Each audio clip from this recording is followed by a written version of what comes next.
¿Saben qué es esto, el castillo de Burgos? Bueno, apenas existe, lo volaron los franceses durante su retirada en 1813.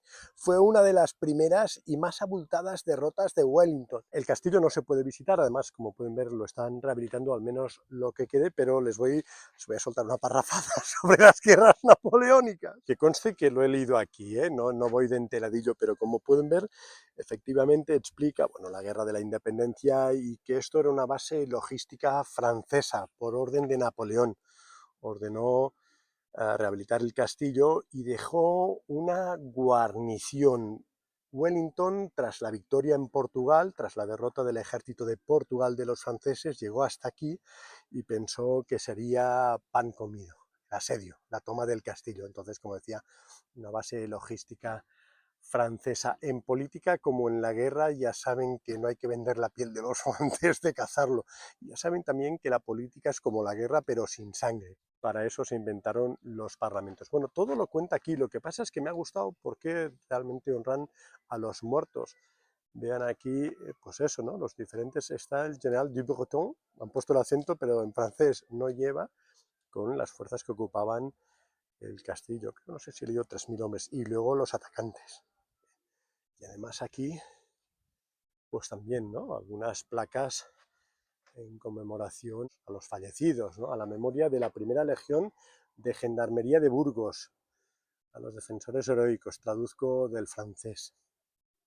Qué bien, ¿no? Al menos aquí honran a los muertos, a la historia y a las piedras. Es fundamental. Ya saben que nosotros ahí lo tenemos un pelín desviado. Por ejemplo, el castillo de Montjuïc. Recuerdo que Colau pidió el traspaso, en realidad del castillo de Montjuïc ya lo había traspasado Franco, creo que en el año 66, pero quedaba bien pedir el traspaso. Y lo primero que hice fue cargarse el Museo de Historia Militar. Yo siempre digo, y los que tienen inmensa paciencia de seguirme lo saben, la historia no es militar. La historia está llena de revueltas, lamentablemente, ¿no? Revueltas, guerras, revoluciones, motines, etcétera. Por lo tanto, siempre encontraremos batallas y conflictos. Pues lo que decía, creo que lo primero que hizo Colau fue convertirlo en un centro por la paz. No sé exactamente qué es eso. Los ingleses no reniegan de su historia, incluso de la historia imperial.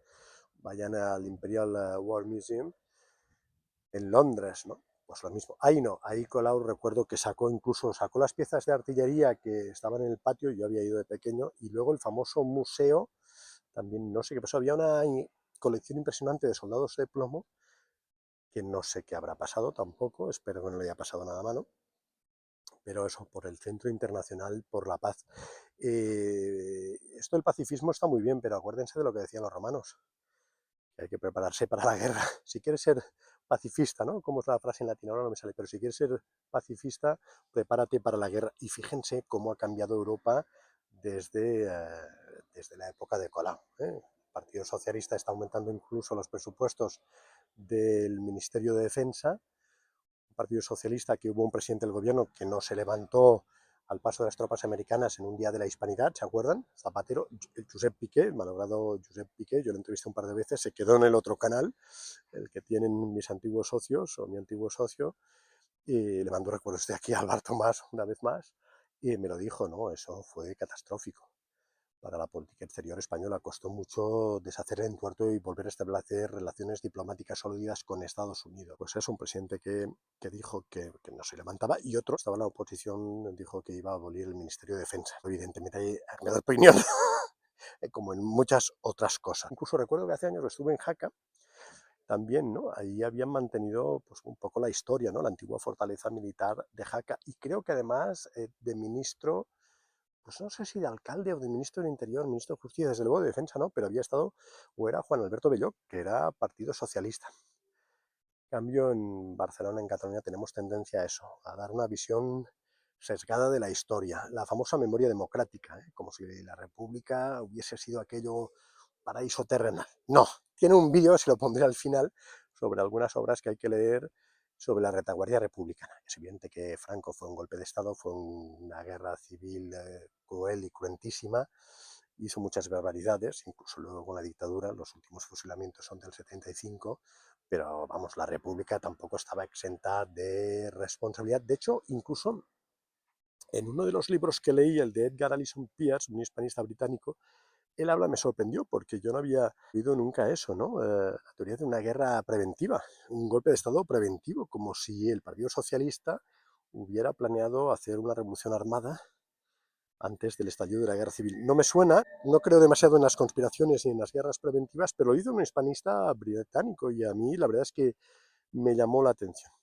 En fin, no me enrollo más, pero os dejo aquí con una de las primeras derrotas de Wellington en suelo patrio, no, en Burgos. Por cierto, ustedes, bueno, evidentemente Napoleón probó lo que era Wellington en Waterloo.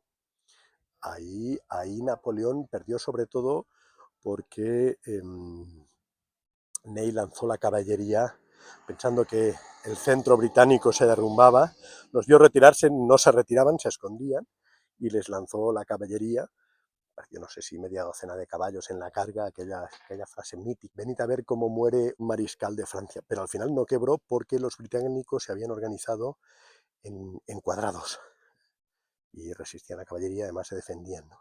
Vamos a retroceder, perdón, hasta la batalla de las pirámides, donde Napoleón derrotó en 1700 finales, ¿no?